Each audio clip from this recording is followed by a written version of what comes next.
Okay, historical investigation, part B, your summary of evidence. So if you're watching this video and you're working on part B, you should have already completed part C. So we started with part C, evaluating our sources to make sure that we're using good sources, that we're using credible sources, reliable sources that will contribute to our paper. So once that's finished, you move on to part B and your summary of evidence. And this is where you should take advantage of the source homework that you completed with the bullet points from each source that you completed. For the homework, you can then just transfer here. You can organize it into groups and then transfer it here. So part B, what is it? Well, this is the meat of your paper. And what do I mean by that? I mean, these are the facts. All facts that you're going to put in your paper. So when you sit down and actually write the essay portion, where you're taking facts and analyzing it and comparing it, all of the facts that you use come from, or must be in this part of the paper as well. So if you have facts in your analysis, they have to be here. And if they're here, they need to be there. So part B is worth 6 marks. So part C was worth 5, part B is worth 6, part D is worth 6, and the other parts are worth a little bit less. So this is one of the main points, one of the main parts to score on this paper. So I'm here, IA investigation, click that, you go down, part B, evidence.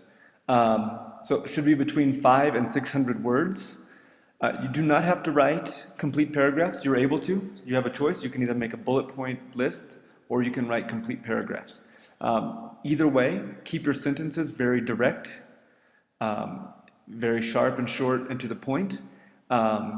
Second tip, focus on your topic, on your thesis. If you're writing about the effects of World War II, do not waste the words about the causes of World War II, because that's not what you're trying to prove.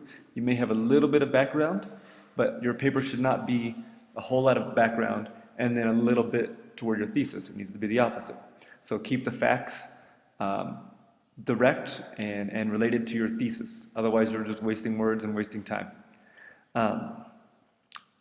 Most importantly, you have to cite everything.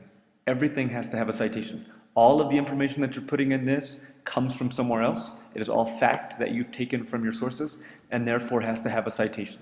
So if you have, for example, 10 citations under one of your bullet points, so you're talking about the causes of World War I, and you have the assassination of Franz Ferdinand, that's your subheading, then every point has to have a citation. And if 8 of those citations in a row come from the same source, you can write out the in-text citation, remember, in parentheses. You can write that out for the first one and then put IBID in for every one that comes after it.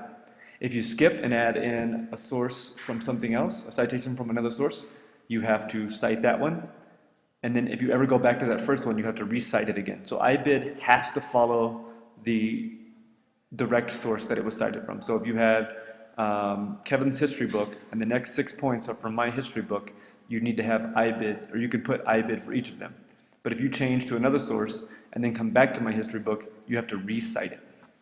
And again, we're using MLA in-text citations. Everything has to have MLA in-text citations. If you do not have citations, you can score the maximum of 2. Okay, 2 out of 6. That's not good. So make sure you cite everything, and then when you go and put it in part D, it will be very easy.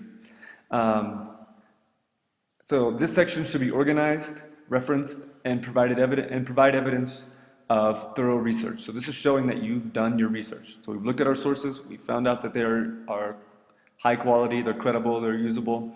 And then now we are looking at the evidence that we found in those sources. So again, it should consist of factual material that is drawn from your sources and is appropriate for your investigation, and enough to provide in-depth understanding of the topic, specifically directed at your thesis statement.